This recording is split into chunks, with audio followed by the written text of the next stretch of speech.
Hello नमस्कार. तर मी विशाल कांबळे. आजचा आपला ब्लॉग असणार आहे तो गगनबावडा स्पेशल असणार आहे. तर हा व्ह्यू बघू शकताय.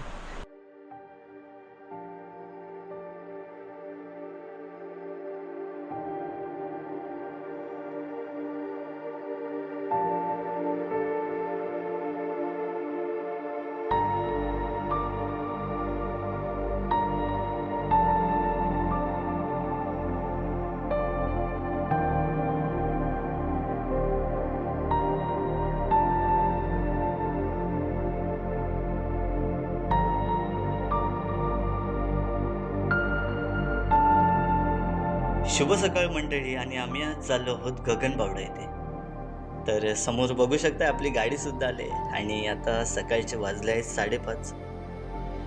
आम्ही महालक्ष्मी मातेचं दर्शन घेतलं आणि पुढे एक गरम चहा झाल्याशिवाय काय मजा येत नाही. सो आम्ही चहा वगैरे घेतलाय आणि आपला फायनली प्रवासाला सुरुवात झाली. या सुंदर कमालीच्या व्ह्यूमधून आम्ही राजापूर मार्गे आज चाललो, ते म्हणजेच गगनबावडा घाट येथे.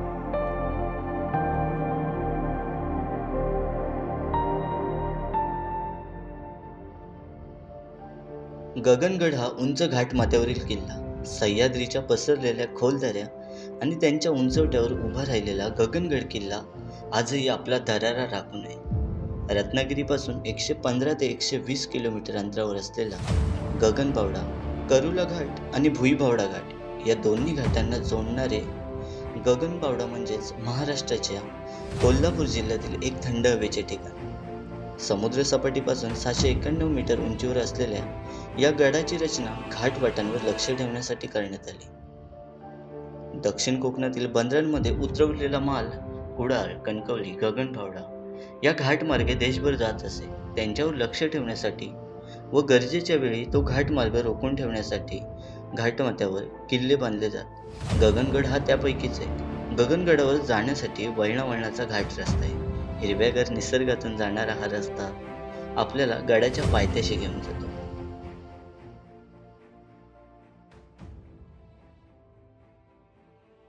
तर आता आम्ही आलोय तो म्हणजे भुईबावडा घाट आहे. त्या घाटामध्ये आम्ही एका मध्यंतरी पॉईंटला आलोय. तो हा असा पॉईंट आहे. त्या पॉईंटवरती आलोय. कमालीचा पॉईंट आहे, एकदम खतरनाक जबरदस्त पॉईंट आहे. बघू शकता. हे इथून खाली पण जायला होतं. आपल्या इकडे खाली जायचं आहे. खाली जायचं आहे आपल्याला. वाट आहे पण जायला जागत नाही. ता खालून ता रस्ता येतो तिकडे. हा इकडे बघू शकता एकदम भुईबावडा खतरनाक घाट आहे. हा सकाळचा व्ह्यू आहे.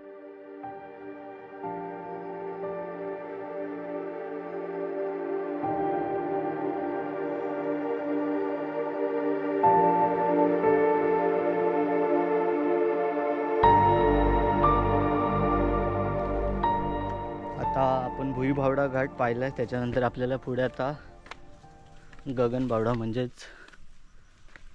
गगनगिरी महाराजांचं तिथे वास्तव्य असणारा गड आहे. त्या गडावरती आपण जाणार आहोत. घाटातून प्रवास करताना एका साईडला बघितलं तर खोलदरी आणि दुसऱ्या बाजूला बघितलं तर सह्याद्रीच्या उंचच उंच डोंगर रांगा. यातून प्रवास करताना मनाला एक वेगळंच सुख मिळतं. पण भुईबावडा घाटाच्या सौंदर्यात जर अजून कोणी भर घालत असेल तर ते म्हणजेच या घाट रस्त्यावरून जाताना सहजच वरच्या बाजूला बघितलं ना तर सह्याद्रीमध्ये आढळणाऱ्या पशुपक्ष्यांची सुंदर चित्रे इथे काढलेली पाहायला मिळतात. या चित्राकडे बघताना घाट कधी संपून जातो हे कळतच नाही. पण प्रवासादरम्यान आपल्याला यातील कोणताही प्राणी किंवा पक्षी दिसला तर त्याला कोणतीही इजा होणार नाही याची मात्र नक्की काळजी घ्या.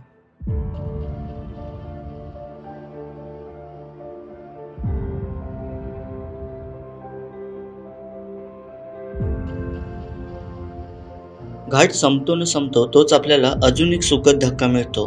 कारण गणपती बाप्पा आपल्या स्वागतासाठी असल्याचं पाहायला मिळतं. समोर दिसणाऱ्या भल्या मोठ्या डोंगरात गणपती बाप्पाचं मोठं चित्र पाहायला मिळतं. बाप्पाचं दर्शन घेऊन आपण फायनली पोहोचतो, ते म्हणजेच गडाच्या पायथ्याशी.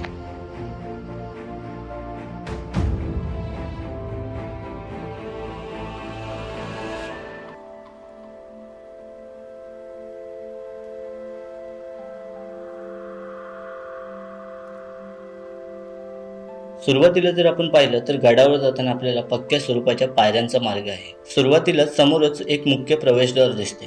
येथे प्रवेशद्वारा शेजारीच म्हसोबाचे छोटेखानी मंदिर आहे आणि त्यासमोरच रेड्याची प्रतिमा आहे. पायऱ्या चढून गेल्यावर आपल्याला गगनगिरी महाराजांच्या मठाचं दर्शन होतं. मठामध्ये गेल्यानंतर शांतता आणि एकदम प्रसन्न वातावरण अनुभवायला मिळतं.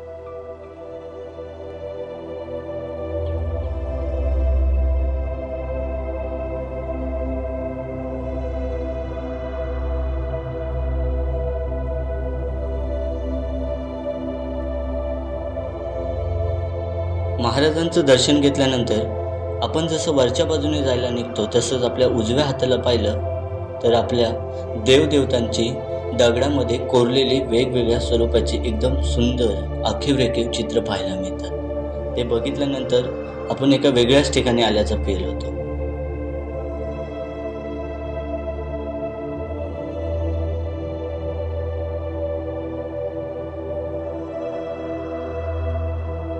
तिथून आपण पायऱ्या चढून वर गेलो की आपल्याला गगनगिरी महाराजांच्या मठाचं दर्शन होतं.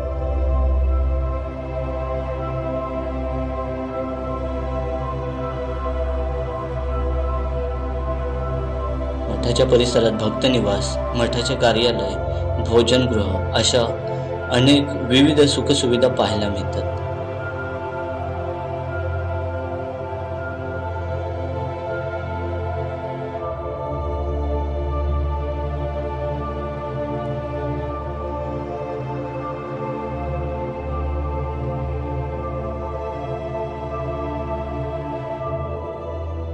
गडावरती आल्यानंतर सुरुवातीलाच आपल्याला दर्शन होतं ते म्हणजेच महाराजांचं. तिथून दर्शन घेतल्यानंतर आपण वरच्या भागाला आल्यानंतर अजून एक मंदिर आहे.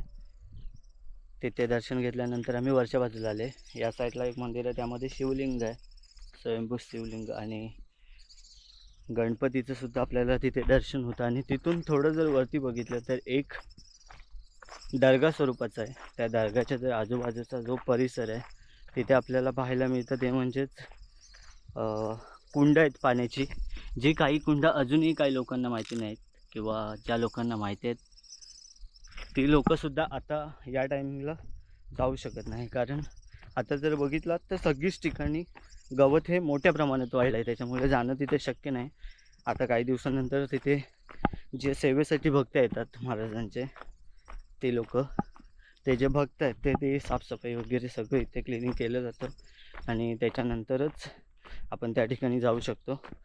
तर वरचा भाग असा प्रसन्न असा भाग आहे.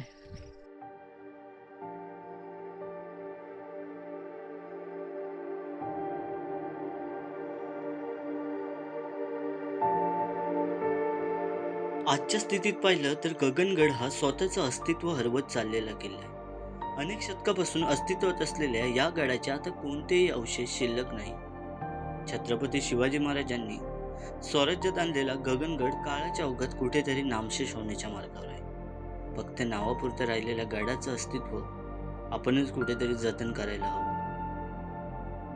पण हा गडाचे गडपण हरवत असले तरी आपल्याला अस्सल निसर्ग सौंदर्याने सर्वांनाच भुरळ घालणाऱ्या या गडाची आपली आजची सफर इथेच थांबूया आणि लवकरच भेटूयात अशाच एका सुंदर ठिकाणी.